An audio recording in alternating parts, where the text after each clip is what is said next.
لبيك اللهم لبيك. Assalamu alaykum va rahmatullohi va barakatuh. Sizga Alloh taolaning salami, rahmati va barakati bo'lsin. Mening ismim G'oli. Men sizga har bir musulmon kishisining turmushindagi eng muhim sayohati hojni nechuk durust boshqarishga kerakligini so'zlayashakman.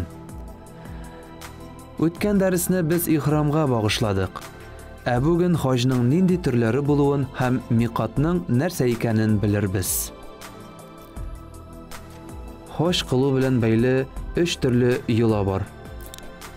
Hoj al-ifrod, hoj al-qiron ham hoj at-tamattuq.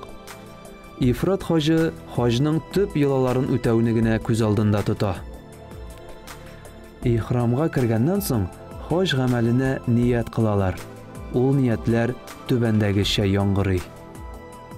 Allahumma inni uridul hajja fayassirhu li wa taqabbalhu minni.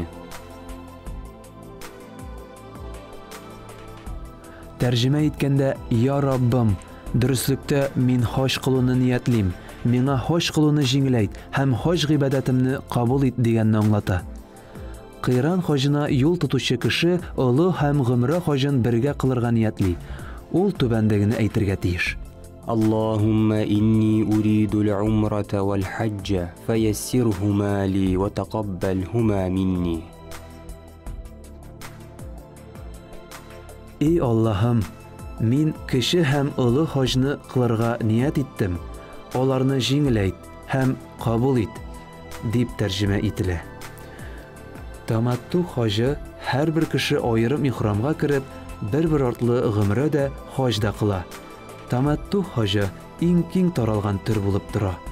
Bu ishroqda kishi boritik g'umra hojin qilu niyatingni ayta. Ul niyat bulayroq yong'iri. Allahumma inni uridul umrata fayassirha li wa taqabbalha minni.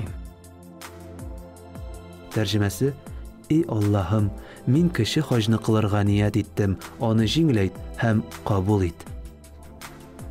G'umra hojin qilgandan so'ng hoji boshindagi shashin oldirga yoki qisqartirga tegish bo'la. Shul ravishli ihrom holatidan chiqa. Shundan so'ng Zulhijja oyining 8-kunida ul yana tubandagi niyat bilan Makkada ihrom holatine kira. Allahumma inni uridul hajja fayassirhu li wa taqabbalhu minni. Ul: Ey Allohim, men hoj qilirga niyat etdim, oni jinglayt ham qabul et deganni anglata.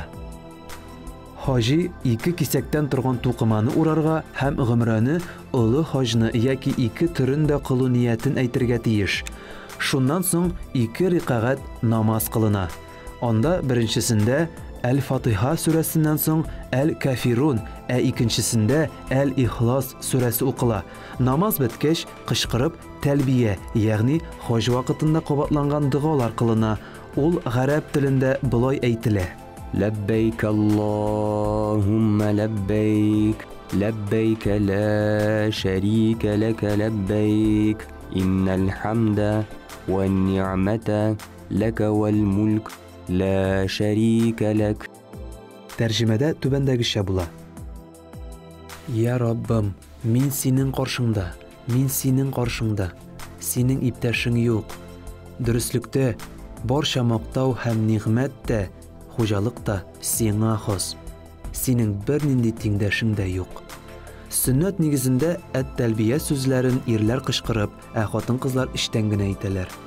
Ihrom holatine kiruv ham niyat aytu uchun miqot deb atalgan maxsus o'rinlar bor. Ular 5.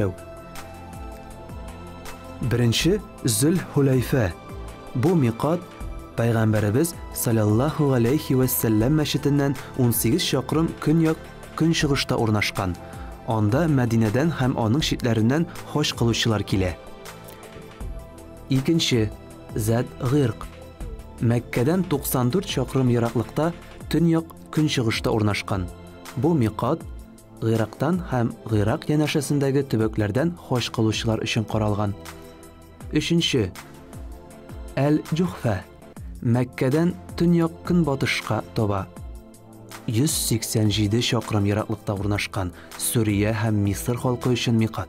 Ул Кызыл диңгезнең көнчыгыш ярында урнашкан, ләкин хәзер аңардан берни дә калмаган. Безнең көннәрдә әлеге миқат сыйфатында Җухфадан төньяктарак урнашкан Рабих кулланыла. 4. Карнуль Маназил. Бу миқат Нәҗдә төбәгендәге хаҗилар һәм шул яклардан килүчеләр өчен каралган. 5. Яләмләм. Ул Мәккәдән 54 шақырым ераклыкта урнашкан. Йәмән халкына һәм шул яклардан килүчеләргә билгеләнгән. Әгәр хаҗилар самолет белән туп-туры Җиддәгә очып килсә, теоретик яктан аңа миқат өстеннән очып барганда ихрам эченә керергә кирәк. Әмма моны эшләү шактый катлаулы булганга, самолетка утырганчы ук аэропортта ихрамга керергә рөхсәт ителә.